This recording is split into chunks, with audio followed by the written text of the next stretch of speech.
as we discussed in the previous video, the developments that led to Bohr make his own model of an atom were the inventions going on through the time of the Rutherford till the time of the Bohr's model. The first one was the dual nature of electromagnetic radiation, wherein we discussed the particle-like nature, which is the photoelectric effect, and also the wave nature, which includes the different characteristics of a wave and how can an atom be incorporated into that nature. Now the second most important invention that was happening during that time was hydrogen spectra. Now we'll start beginning with the basic atomic spectra and we'll eventually enter the assumption zone of Bohr from where he picked up his model. So let's begin with spectra. What do you mean by spectrum or the plural word spectra? Let's begin talking about the most basic atom that we have, that is hydrogen atom. What we'll do is we'll take hydrogen gas in a vacuum tube. This is my vacuum tube. And it is attached to a very high voltage here, right? Then I will put up a slit here. I'll tell you the functions of all of them one by one. Then I have taken a prism. This diagram is there in the NCERT also. And then here it will be a film. All right.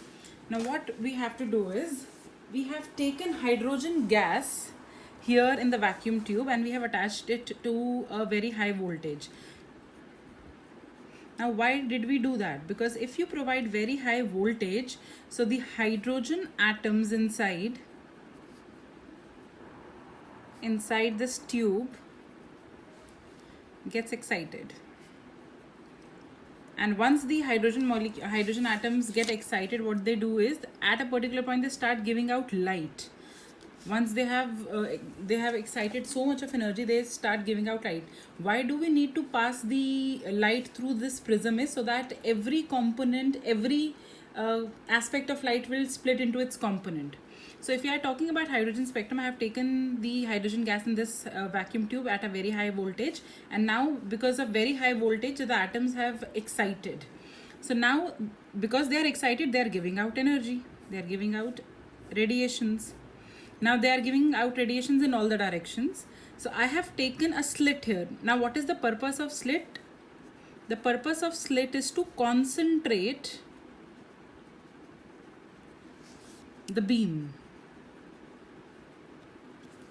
Now what will happen is all the light which was going in such a long area, it will now be directed only towards the slit. So I will have light coming out of the slit only in one particular zone, and it would be highly concentrated, right? So now what will happen is now we'll let this light pass through the prism. When this light will pass through the prism, it will cause refraction and then there would be dispersion. This you will again do in class 11th physics. And this will cause the components of light to be separated. Now the light has entered here. This was the arrow that I have made from here to here, and this is the light that is going into the prism. So in the movement, now what you will expect is that the light should go like this. This is my expectation. But what actually happens is that the moment my light crosses the prism, it crosses like this, because they all are dispersed. They all have been refracted and the light has been dispersed. So my expectation is different from the reality. Now what I do is I put a photographic film here. Now all the components of the light that was scattered through the prism would enter the photographic film and I will get lines, right? And we need to study these lines, and these lines are called as a spectrum, right? So now hydrogen spectrum has lines in UV region, visible region, and the IR region. So what we are going to do from here is we'll take up all the components one by one. But before I go on in detail with this topic, I just wanted to clarify that here we are talking about emission spectrum only. Hydrogen atom has only emission spectrum. Now what is emission spectrum? Depending upon the source of radiation, The emission spectra are of two types, right? Emission spectrum are of two types. One, I will say it is continuous. The other type of emission spectrum is a line spectrum. Now, what is continuous spectrum? All the wavelengths of the radiations are so intermixed that there is no line of separation between the two colors. That is, the one color merges into the other. For example, if I am getting lines here, and these lines would be very specific. I'll just tell you a little later that these lines would be of different components of light, different colors. So I will be having a unique line for every color. But what is a continuous spectrum? Wherein, for example, I'll just show you in a separate way. This is my photographic film, and my lines would be like these. So there would be no definite boundary separating the two colors. One color would be intermixed with the other color, and that would be very difficult for us to study. And what is line spectrum? Line spectrum is only a certain wavelength appears on a darker background. So the atomic spectrum of the most of the elements that we study are in the line spectrum. That is why only it is very easy to study. You cannot very easily study the continuous spectrum. Now, one more thing, what is emission spectrum and what is the other type of spectrum that you should be observing? There are two spectrums. One is an absorption spectrum and other is the emission spectrum. Now, what is the difference here? Now, as you saw here, the lights, the hydrogen atoms were excited and they were giving out energy. They were giving out the radiations. Now, just in case, I'll show it with a different color pen. Now, just in case I put up, let's say when a gas or a solid or transparent liquid is placed in the place of the bright light, if I place it here, I have taken this tube and इसके अंदर मैंने कोई gas solid या transparent liquid डाल दिया है. So now what will happen is that the light emitted from the source, now the light which will come here and will cross from here would be black. It would be dark lines observed on the photographic film. So what is the beauty of this spectrum is that the darker lines would also be observed at the same place where the colored lines were observed, right? So just like so how will I explain absorption spectrum? You have just studied the emission spectrum. Absorption spectrum is just like the negative of a photograph. Have you seen it? Have you seen the negative of a photograph? It is all very black, grayish kind of a picture that you get. And once you try to develop it, you get the clear picture, right? So absorption spectrum is nothing but the sample again of the solid, liquid or gas put in before the slit so that the lines that appear on the photographic film are black or darker in color. So one thing is very clear with both absorption and emission spectrum, that the wavelength of the component observed from the absorption spectrum is same as the wavelength observed from the emitted spectrum. The only difference is one is going to be colorful and the other is going to be darker in shade. Back to the hydrogen spectrum. As I said, hydrogen spectrum has lines in UV, visible and IR region. The first to be identified, the very first line that was identified in the hydrogen spectrum was in the visible range. Why? Because it is very easy. You can easily locate it, and it was observed by a scientist called as Balmer. And therefore, this series of the lines are called as Balmer series.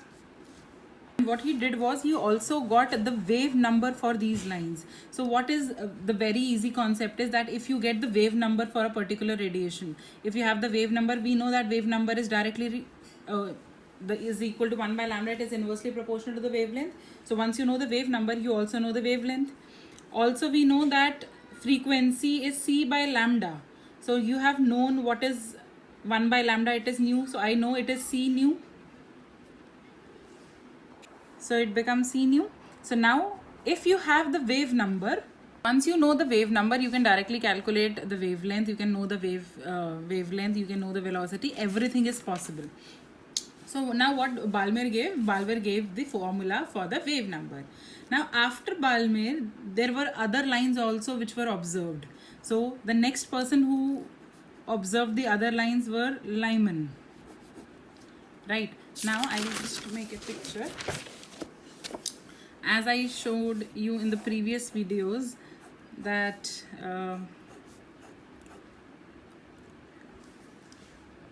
that this was my Balmer, then I had Lyman, then after Lyman Paschen was discovered, then there was bracket lines, then there was Fund with a P silent here, and there is one more which is Humphrey, which is not there in the syllabus because till the time this NCERT went for the publishing, that was not discovered. So now this Lyman was in UV range, Balmer is in visible range, and this Paschen, bracket and Fund are in the IR region. Now we have also studied that when I talk about the wavelength and energy is maximum here in the UV range, and when you are moving towards the right, energy is minimum here. So what did Balmer do? Balmer gave a formula. He said, as per, this is only as per Balmer. As per Balmer, the wave number for his series of hydrogen atom was 109677 1 upon 2 square minus 1 upon n square centimeter inverse. I hope you can all see this.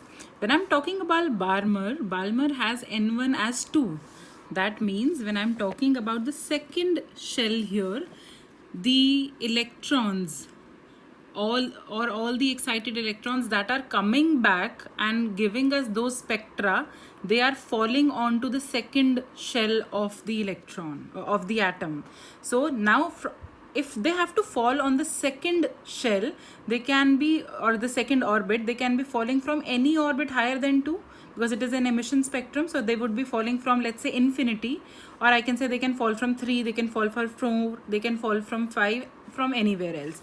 So when I talk about Balmer, we say that the final destination is my second energy level, and they can follow from only 3, 4, and it can be till infinity. Right. Now after that Lyman was discovered. What is Lyman? In Lyman we say that all the electrons are falling back to the first shell. See here, they are even falling from the second orbit, from the third, from the fourth, even from the infinity. So they all are falling from anywhere higher than the first shell. Now this can be also till infinity. Then came Paschen. Paschen said that the final destination of the excited electron that is coming back after radiating energy is till third. Here, this is Paschen, and so on. Bracket and Fund were discovered. So now when I'm talking about Balmer, I know that N1 is always 2 because the electron has to fall on the second energy level only. So now N2, this always will be greater than 2, क्योंकि अगर बच्चा ये greater than 2 नहीं होगा, ये less than 2 हो जाएगा, then my mu bar will be negative. Is it possible? It is not possible. So it has to be higher, and it has to be a whole number. So if it is a whole number, then that means N2 can be anywhere from 3, 4, 5, 6, even from infinity. Now let's see. Just in case I say it is falling from infinity level to the second position. So what would be the wave number for the Balmer series? It is going to be 109677 upon 2 square minus 1 upon infinity ka square. We know 1 upon infinity is 0, right? So if this entire terms becomes 0, then that means nothing is going to be subtracted from here. The value will be directly 109677 1 upon 4. That means if nothing is going to be subtracted, whatever the value comes is going to be the highest value. Do you get the concept? अगर कुछ भी उसमें से आप minus करोगे, अगर आप 0.1 भी माइनस करोगे तो entire value इस value से तो कम ही होने वाली है. So whenever I am talking about wave number maximum, then it has to be from infinity. The moment we start doing the questions and we get more into the detail, this is going to be very easy. Do not be scared of it. Now, the formula given by him was 109677 1 upon 2 square minus 1 upon n2 ka square centimeter inverse. तो अगर I just shift it a little, it will be like this, because I am now in a habit of writing in the scientific notation. I told you in the previous videos, right? Now centimeter is not my SI unit, so I want to convert it into meter inverse. So if centimeter से meter convert करना होता है, what I do is I divide by 100. तो अगर अब मुझे centimetre से metre inverse में कन्वर्ट करना होगा तो मैं क्या करूँगी, multiply by 100. So this would be 1.1 into 10⁵ into 10⁻², 100 है, अपॉन 1/2 स्क्वायर माइनस 1/n2 का square metre inverse, right. So this becomes 1.1 into 10⁻⁷, 1/2 square minus 1/n2 का square meter inverse. This is the wave number for Balmer series only. ठीक है. But now what about the other series. हमने देखा हमारे पास ऐसी बहुत सारी सीरीज है, लाइमन है, ब्रैकेट है, फंड है. तो अब हमें करना क्या है. Then came a scientist Rydberg. इन्होंने क्या किया, he gave them their own formula. इन्होंने एक जनरल फॉर्मूला दिया जिसके अंदर इन्होंने सारी हाइड्रोजन स्पेक्ट्रम की सीरीज को अकोमोडेट किया. He said the wave number, but he gave it for all the lines in hydrogen spectrum. बेटा याद रखना, this is all we are talking about hydrogen spectrum only. हमने आगे और कुछ नहीं किया है. So when I am talking about this, the wave number would be 10. Let me write from above only 1. मैंने यहाँ पे क्या किया था बेटा, आपको I just forgot explaining. मैंने यहाँ पे इसको सिर्फ राउंड ऑफ करके लिखा था. तो I'm again going to make it the round of value only. It is going to be 1/1 n1 square minus 1/n2 का स्क्वायर मीटर इनवर्स. अब इसमें खासियत क्या है, this is n1, this is a fixed value. जैसे ही आपको कोई बोलेगा कि बेटा बाल्मर सीरीज के अंदर you have to calculate it, then that means this value is fix, that it is going to be 2. If I say it is Lyman series, you know n1 is 2 because eventually the final destination position is going to be fixed for every named series. This is going to be your variable value. Right. Now let me quickly discuss. This is n1 and this is n2. If I am talking about Lyman series here, मेरी final destination तो 1 ही रहने वाली है, तो fixed है. Now n2 can be from second position, third position, fourth, so on even infinity. Same if I go for Balmer series, it can be 2 और it can be from 3, 4, 5 till infinity. If I have Paschen, it is 3, this would be 4, 5, 6 and infinity.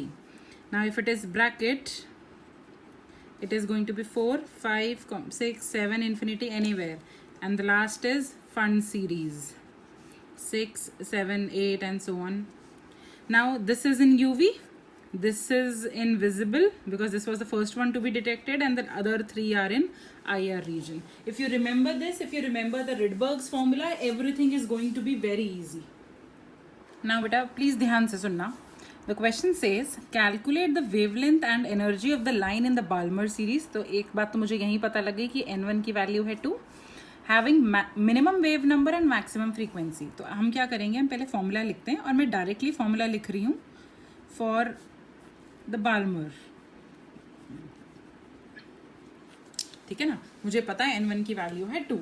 अब मुझे करना क्या है, वो question में मुझसे कह रहा है कि एक तो n2 ढूंढना है, तभी मैं बता पाऊंगी आगे की सारी वैल्यू क्या. अब वो ये कह रहा है calculate the lambda and the energy of the line in the Balmer series for the minimum wave number. अब मैंने आपको पीछे ही जस्ट बताया है. फॉर एग्जाम्पल दिस इज 2, ठीक है. तो n2 की वैल्यू मेरी क्या क्या होनी चाहिए, n2 की वैल्यू होनी चाहिए 3, 4, 5 सो ऑन टिल इन्फिनिटी. तो जब भी मिनिमम और मैक्सिमम की बात करें तो आप भी दोनों एंड्स पकड़ लो. अगर अब देखो, अगर मेरा n2 इज इन्फिनिटी, तो अभी मैंने आपको बताया n2 इन्फिनिटी हो जाएगा तो मेरी ये टर्म पूरी 0 हो जाएगी. जैसे ये टर्म 0 हो जाएगी, मेरा वेव नंबर क्या हो जाएगा, मैक्सिमम. पर क्या मुझे वो चाहिए, वो मुझसे मिनिमम पूछ रहा है. तो मिनिमम का ऑप्शन क्या है कि other extreme, right. So if I take 1.1 into 10⁻⁷, 1/2 square minus 1/3 square, whatever the value I get is going to be the minimum wave number. ठीक है. तो अब क्या हुआ, मैंने वेव नंबर निकाल लिया and this is my minimum wave number. Now when it is minimum wave number I need to calculate the lambda. अगर ये मिनिमम वेव नंबर है तो मेरा जो लैम्डा आएगा दैट इज 1/λ, वो भी तो मिनिमम होगा. तो मैं अब क्या करूँगी, जो यहाँ से वैल्यू आएगी उसको रिवर्स कर दूँगी. राइट. सिमिलरली मुझे एनर्जी निकालनी है. एनर्जी इज एच न्यू और I can say H C by lambda. अगर मैं इसको H C by lambda minimum कर दूंगी तो एनर्जी मेरी मिनिमम आ जाएगी बच्चा. Right. You can put down the values and you can solve it. I am here to make the concept clear. Similarly, now the question says, this was A part, this was B part. The question says for the maximum frequency. Right. Now I know that if the maximum, if my wave number is maximum, है ना, अगर मेरा wave number maximum है तो मेरी lambda क्या है, lambda minimum है. और अगर मेरा लैम्डा मिनिमम है, मुझे पता है फ्रीक्वेंसी सी बाय लैम्डा और I can say this is 1/λ. So I can say कि अगर, तो जैसे ही मेरा लैम्डा मिनिमम हो जाएगा मेरी फ्रीक्वेंसी मैक्सिमम हो जाएगी. तो मुझे मैं क्या करूँगी, मैं वेव नंबर मैक्सिमम निकाल लूँगी. कैसे निकलेगा, देन आई विल पुट ऐसे. ठीक है. तो अब क्या, जो भी मेरी वैल्यू आएगी वो क्या होगी, मैक्सिमम वेव नंबर. अगर मेरा वेव नंबर मैक्सिमम हो गया तो मुझे ये पता है कि जो हमारी फ्रीक्वेंसी होती है वो सी बाय लैम्डा होती है और 1/λ वेव नंबर होता है. तो अगर मेरा वेव नंबर मैक्सिमम है तो मेरी फ्रीक्वेंसी भी मैक्सिमम है. The next question says calculate the energy of the highest frequency line in the Paschen series. Now again I will write my Rydberg's formula. It is going to be 1.1 into 10 raised to power 7 1 upon n1 square minus 1 upon n2 का square. Right. Paschen series के लिए मुझे पता है n1 की value होती है 3, तो n2 क्या हो सकता है, n2 can be from 4 5 6 till infinity. Now the question says highest frequency. Again the same thing I will repeat again so that it gets embedded into your head that frequency is c by lambda, which means frequency is c mu bar. तो अगर वो बात कर रहा highest frequency की तो मुझे highest wave number चाहिए. हाईएस्ट वेव नंबर कैसे होगा, जब ये माइनस उसमें से कुछ ना हो और ये मेरा इंटैक्ट नंबर रहे. ये माइनस कब क्यों नहीं होगा, अगर n2 की वैल्यू हो जाएगी infinity. So if n2 is infinity I get my wave number to be maximum. Right. So n1 will be 3 का square and n2 is going to be infinity का square. So it is 1.1 into 10 raised to power 7 1 upon 9 or minus 0 and whatever the value comes is the maximum wave number. And once you get the maximum wave number you can calculate the energy again by the same formula, that energy is equal to hc by lambda, which is h c nu bar, because we know 1/λ is nu bar. So you can put the values. h की value क्या है, 6.6 into 10 to minus 34. c is 3 into 10 to the power 8 and mu bar जो तुम्हारा यहाँ से निकलेगा. अब बेटा इलेक्ट्रोमैग्नेटिक रेडिएशंस का डुअल नेचर पिक्चर में आ चुका था. इट वॉज क्लियर दैट हमारा जो एक लाइट है वो वेव नेचर की भी है, पार्टिकल नेचर की भी. हमने फोटो इलेक्ट्रिक इफेक्ट से देख लिया. फिर हाइड्रोजन स्पेक्ट्रम की इन्वेंशन हो चुकी थी, सब कुछ हो चुका था. Then what Bohr did was he took into consideration the limitations of Rutherford, and he also took into the consideration the dual nature of the light and the hydrogen spectrum, and he proposed a theory for hydrogen atom. He only explained the origin of hydrogen spectrum क्योंकि ये पूरा पीछे का काम lines Balmer Lyman सब कर चुके थे. So what he did was, bore ने पूरा एटम का जो एक स्ट्रक्चर है सिर्फ हाइड्रोजन एटम को पिक्चर में लेके किया था, which also became one of the drawbacks for Bohr's model later on. But to an extent काफ़ी सारी चीज़ें बोर ने क्लियर कर दी थी. So now he explained origin of the hydrogen spectrum but led to the entire new concept of atomic structure. बहुत कुछ relate हो गया था. So now let's quickly read the postulates. According to Bohr, an atom consists of dense positively charged nucleus situated at the center surrounded by electrons, which we already knew कि वो nucleus में positive neutrons और protons हैं.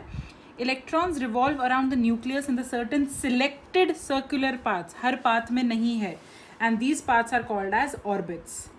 और क्योंकि Rutherford के concept के according तो अगर इलेक्ट्रॉन ऑर्बिट में घूम रहा है तो घूमते घूमते उसको एनर्जी रेडिएट करनी चाहिए और एक पॉइंट के बाद उसको न्यूक्लियस पे आके चिपक जाना चाहिए, which was not the case. तो बोर ने उसका भी ध्यान रखा. उसने ये कहा कि वो सर्कुलर पाथ में सिर्फ कुछ सिलेक्टेड पाथ्स में घूम रहा है, हर जगह नहीं. Electrons revolve only in those orbits which have fixed value of energy and these are called as energy levels or the stationary states. अब बोर ने क्या किया, उसने कहा energy of an electron in an hydrogen atom, उसका एक formula दिया. He said it is -2.18 into 10 to the power -18 upon n square joules per atom. और उसने इसको किलो जूल में भी कन्वर्ट करके एक वैल्यू दे दी. अब इसने किया क्या, he said that the relationship between the energy of the nth orbit with the first orbit is, first के लिए तो यही रहेगी, n की वैल्यू क्या है 1, तो फर्स्ट ऑर्बिट में इलेक्ट्रॉन की एनर्जी क्या रहेगी -2.18 into 10 to the power -18 upon 1 which is -2.18 into 10 to the power -18 only. So he said that the relationship, this is the formula for En. अगर अब मुझे सेकेंड या थर्ड ऑर्बिट में किसी इलेक्ट्रॉन की एनर्जी निकालनी है, I can take the formula as minus Rydberg constant divided by n square. तो अगर थर्ड ऑर्बिट है तो 3 3 9 डिवाइड कर दूंगी मैं रिडबर्ग कांस्टेंट से. So the Rydberg constant came very handy for bore when he was defining his model of an atom. Similarly, he defined the expression for radius of the nth orbit also. He said कि जो पहला, क्योंकि hydrogen atom के पास एक ही electron है तो उसका first orbit का रेडियस इतना है, it is 5.2 into 10 to the power -11 meters और 0.529 Armstrong. But he also said कि अगर आप हाइड्रोजन लाइक एटम्स की बात करोगे and if you go away from the nucleus, the more the orbits that you travel to, the radius formula, the radius for the nth shell would be this, where n is again your number of shell. Now he also said, because he was mainly concerned with the hydrogen atom, hydrogen atom के case में क्या है, atomic number भी 1 है, number of electron भी 1 है. But he also said कि ये सारे के सारे उन एटम्स के लिए भी एप्लीकेबल है जो हाइड्रोजन लाइक हैं. अब हाइड्रोजन लाइक का क्या मतलब है बेटा, हाइड्रोजन लाइक का मतलब ये है कि जिन सब के पास एक इलेक्ट्रॉन है. दैट मीन्स अगर मैं एक हीलियम पॉजिटिव आयन की बात करूं तो इसके पास अपने 2 इलेक्ट्रॉन होते हैं हीलियम के पास, क्योंकि पर हीलियम प्लस है तो नाउ इट इज़ 1 इलेक्ट्रॉन. तो इसका मॉडल हाइड्रोजन के साथ बहुत ज़्यादा सिमिलर होना चाहिए क्योंकि दोनों में 1 इलेक्ट्रॉन ईच है. But the other thing which also has to be considered कि हीलियम का मास तो डबल है, हाइड्रोजन का 1 था, इसका 2 है. Similarly if I talk about lithium 2+, lithium में 3 इलेक्ट्रॉन होते हैं, पर अगर वो 2+ की बात करें तो उसमें भी 1 इलेक्ट्रॉन है. तो उसने कहा lithium 2+ will also behave like hydrogen atom, but again the mass for helium is lithium is 3 and so on. So what he did was that he conceptualized everything on the basis of hydrogen atom only, which also became one of its drawback later on. But yes, the things that he wanted to explain were very much relatable. So the model was accepted till a particular time. The another postulate of his was that the electrons move around nucleus only in those orbits which angular momentum is a function of h upon 2 pi. So that was the relation. He said if it is the first orbit, then what is going to be the angular momentum? What is angular momentum? You will do in physics. That is a detailed topic there. I am only here talking about what the value is there for the other orbits. So the first orbit, the angular momentum was h upon 2 pi. For the second orbit, the angular momentum was 2h upon 2 pi. For third, it was 3h upon 2 pi. अगर ये इसको follow करेगा तभी इसमें आपको electron move करता हुआ मिलेगा. Fourth postulate was as long as the electron remains in a particular orbit, it neither loses or gains energy. ये उसने रुदरफोर्ड के मॉडल को रेक्टिफाई कर दिया था क्योंकि रुदरफोर्ड के अकॉर्डिंग कोई पिक्चर क्लियर नहीं थी. तो he said they are moving in a particular orbit but they are not radiating energy, क्योंकि अगर if they are radiating energy then they should shrink, which is not the case. Similarly, for fifth postulate, he said when the energy is supplied to an electron, it may jump instantaneously from lower energy level to the higher level. For example, these are my levels. ये first है, ये second है, ये third है. मैं सिर्फ example के तौर पे समझा रही हूँ. Please do not try to learn the values. For example मेरे पास इसकी एनर्जी है 10 जूल, मेरे पास इसकी एनर्जी है 12 जूल और इसकी एनर्जी है 20 जूल। मेरा एक इलेक्ट्रॉन यहाँ है। This is just for an example. अगर इस इलेक्ट्रॉन ने लेट्स से 2 जूल की एनर्जी एब्जॉर्ब की तो ये यहाँ जाएगा, पर अगर इसने 10 जूल की एनर्जी एब्जॉर्ब की तो ये सीधा ऊपर चला जाएगा। पर अगर यहाँ जाने के बाद इसने 8 जूल की एनर्जी की तो यहाँ से यहाँ भी जा सकता है। So the when the energy supplied to an electron it may jump instantaneously from lower level to the higher level, and eventually हमें पता है कि higher level is unstable, excited level is always unstable, so the electron will definitely come back once it is done with once it starts losing energy. तो delta E क्या है? Delta E is the difference in the energy between the two levels. तो अगर मुझे कोई कहे कि मुझे एनर्जी कैलकुलेट करनी है कि इलेक्ट्रॉन जब यहाँ से उठ के यहाँ गया तो उसने कितनी एनर्जी एब्जॉर्ब की, तो ये मैं कैसे निकाल सकती हूँ? यहाँ की energy minus this energy minus this energy, so I will get the difference in the energy because the electron would have absorbed that much amount of energy only जितने वो ऊपर जा चुका है। तो अगर मुझे इसका फ्रीक्वेंसी निकालना हो, we know that energy is equal to h nu, तो frequency would be E upon h. Since we are talking about the difference in the energies and the frequencies, I have taken the difference. Now the main features for the Bohr's model was it explained the stability of an atom perfectly. It helps in the calculating the energy of an electron in a particular orbit of hydrogen. उसने पूरा expression दिया था हर एक orbit के लिए जो specified था। उसने लाइन स्पेक्ट्रम ऑफ हाइड्रोजन को जो लाइमन बार्मन सब ने दिए थे उसको बहुत अच्छे से इनकॉर्पोरेट कर लिया था अपने मॉडल के अंदर। It help in the calculation of radius of the Bohr's orbit we just saw. It could also be applied to the ions containing only 1 electron. तो ये जितने 1 इलेक्ट्रॉन वाले थे उसने सबको इनकॉर्पोरेट करा लिया था। And there I wanted to tell you that when it was considering energy for any orbit which is not of hydrogen atom, तो उसने एक जेड स्क्वायर भी इंक्लूड किया था। Z is the atomic number of the element. तो अगर for example मैं lithium 2+ ion की बात कर रही हूँ तो नंबर ऑफ शेल तो वही होगा जो जिसकी वो बात कर रहा है और नंबर ऑफ इलेक्ट्रॉन्स भी एक ही हैं। पर यहाँ पे जब मैं लिथियम 2+ की बात करूँगी तो मैं जेड की वैल्यू 3 पुट करूँगी, तो it would be 3 का square. Fine. Now what were the limitations? Limitations for Bohr was it was unable to explain the line spectra of the multi-electron atom, क्योंकि वो सिर्फ हाइड्रोजन एटम को अपना base बनाकर चला था।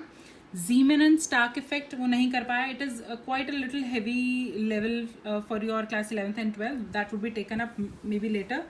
Ability of atoms to form molecules by the chemical bond, उसने सिर्फ इलेक्ट्रॉन की जंपिंग लूजिंग एनर्जी सब के बारे में बात की थी। He never talked about how an atom is going to form a bond, and also he did not talk anything about the 3D model of an atom. So काफ़ी हद तक काफ़ी चीज़ें बोर ने एक्सप्लेन कर दी थी, but yes, it was not a 100% foolproof model of an atom. And then there were few things which led to discarding the Bohr's model to an extent that I'll talk about in the next video. Till then, let me talk about the numericals on Bohr's model. Let's discuss few of the numericals for Bohr's model.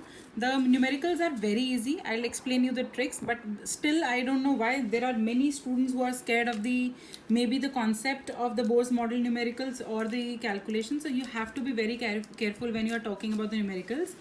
I'll be talking about 2 main terms here. The first is ionization energy and the other is excitation energy, that I'll talk about a little later in the video. Now what is ionization energy is, it is the energy required to completely remove an electron from ground state of an atom. Right? Now let's say this is my nucleus. I have 1 shell, I have 2nd shell, I have 3rd shell. अब क्योंकि Bohr ने बात की है सिर्फ hydrogen atom की, तो Bohr के अकॉर्डिंग ग्राउंड स्टेट क्या है हमेशा याद रखना। जब हम बोर्स मॉडल की बात कर रहे हैं तो बोहर के according ground state is always 1। तो अगर वो जब भी क्वेश्चन में it will talk about the ionization energy, that means it is dealing with the first shell. Now what is happening is, let's suppose this is my first. अगर अब आपको उसको इलेक्ट्रॉन निकाल के लेके जाना है, वो 2 3 में ले जाके क्या करेगा, है ही नहीं उसके पास। So what is the ideal thing here is that he wants to remove the electron completely. That means कि यहाँ पे वो इतनी एनर्जी दे कि यहाँ वाला जो इलेक्ट्रॉन है directly goes to the infinity level. Because उसको रिमूव करना है, उसने उसको एनर्जी एब्जॉर्ब करा के किसी और लेवल पे लेकर नहीं जाना है. So whenever the question is dealing with the ionization energy, you have to keep in mind that one, it is talking about the first ground state level, that is n equal to 1, and ionization है उसको निकालना है तो उसको सीधा infinity पे लेके जा रहा है. So we should give energy to the electron in the form of photons. तो कितनी एनर्जी दूं इस इलेक्ट्रॉन को कि वो इन्फिनिटी पे चला जाए, मतलब इस न्यूक्लियस से बहुत दूर हो जाए, इसकी बिल्कुल रेंज में ना रहे. सो if I say how much energy is required to give to the electron to completely, or let me say how much energy is required to give to an electron, I will write it in another way, depends on the energy gap between n equal to 1 and n equal to infinity. 1 से उठा के लेके जाना है, infinity पे लेके जाना है, तो दोनों की एनर्जीज का डिफरेंस चाहिए. अब मुझे पता है एनर्जी की वैल्यू क्या, एनर्जी क्या थी, -13.6 z² अपॉन n² इन इलेक्ट्रॉन वोल्ट पर एटम. पीछे जो मैंने एक वैल्यू दी थी वो मैंने वैल्यू दी थी जूल्स के लिए, आप उसको सेम वैल्यू भी ले सकते हो. क्या वैल्यू थी वो? So now we know n की जेड की वैल्यू तो दोनों में 1 है, क्योंकि हम हाइड्रोजन एटम की बात कर रहे हैं, तो वो फैक्टर तो हट ही जाएगा. तो टू रिमूव एनर्जी, और सॉरी टू रिमूव इलेक्ट्रॉन, कितनी एनर्जी चाहिए मुझे? चाहिए इन्फिनिटी माइनस E1, राइट. ई इन्फिनिटी, इन्फिनिटी तो इतनी दूर है, उस पर एनर्जी 0 है, और अगर है भी तो मेरे लिए it is negligible. So it is 0 minus of 13.6 z² upon 1 का स्क्वायर, क्योंकि फर्स्ट शेल की बात हो रही है, z की वैल्यू 1 है. So it comes out to be plus 13.6 electron volt per atom, है ना. ये हाइड्रोजन की बात हो रही है. नाउ सिमिलर क्वेश्चन, अगर क्वेश्चन मुझे बोले let's say calculate ionization energy of helium plus ion. अब मुझे क्या करना है, हीलियम प्लस आयन में हैं कितने इलेक्ट्रॉन? इलेक्ट्रॉन तो एक ही है. n की वैल्यू क्या होने वाली है? 1, क्योंकि वो एक इलेक्ट्रॉन है तो पहले शेल में ही होगा. z की वैल्यू क्या है?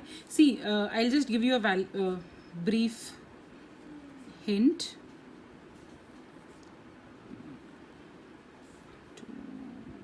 प्लस 2 प्लस एंड 3 प्लस, या ये इनके एटॉमिक नंबर है.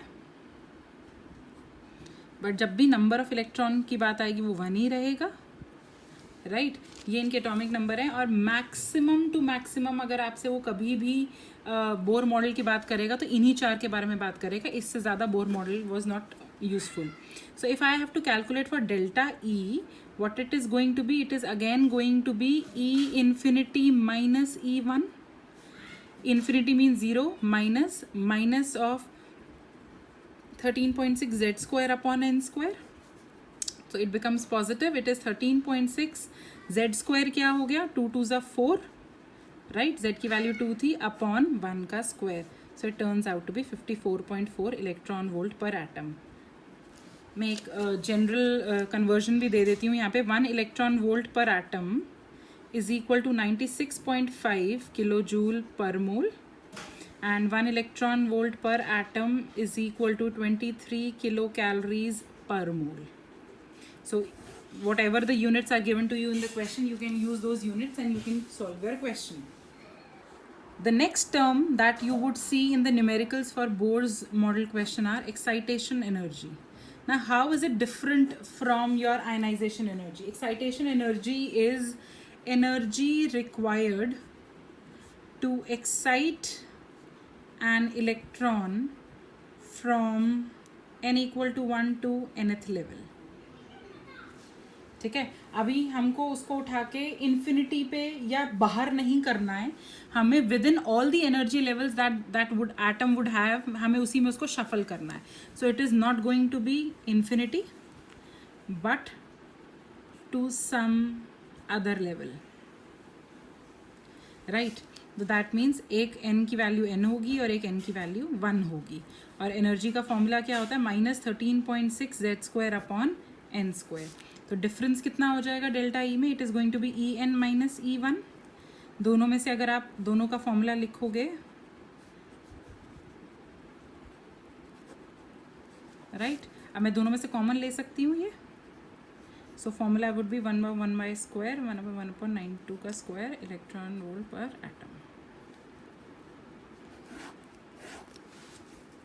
So it is different from ionization energy. Now if the question says, let's do one question quickly. Calculate what we'll do, second excitation energy of lithium 2+ ion. Right, तो formula क्या था, 13.6 into Z square, common करके 1/n1 square which is 1 का square minus 1/3 का square. क्यों? क्योंकि second excitation energy. अब इसको समझो मैंने क्यों किया. फर्स्ट एक्साइटेशन कहाँ से कहाँ होगी, ये n1 है और ये मेरा फाइनल n2 है. पहली एक्साइटेशन होगी 1 से लेके 2 में, है ना, 0 तो आएगा ही नहीं.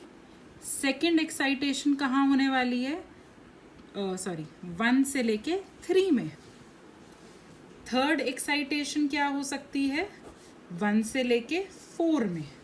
तो अगर वो क्वेश्चन में आपसे ये कह रहा है, मेजॉरिटी बच्चे क्या करेंगे, सेकेंड आयनाइजेशन एनर्जी पूछिए तो उसको n=2 कर देंगे. उसने सेकेंड शेल नहीं बोला है, उसने सेकेंड एक्साइटेशन पूछी है. So first excitation is from 1 to 2, second excitation is from 1 to 3 and so on. So my second excitation here is going to be from to the third level. So now I can have 13.6 into 3 3s are 9 and this will give you 8 electron volt per atom. ठीक है, so you can calculate. Similarly, if the question was asking you for the ionization of energy of lithium 2+, you know what to do. So now please stick to these basic rules and all the questions would be easy.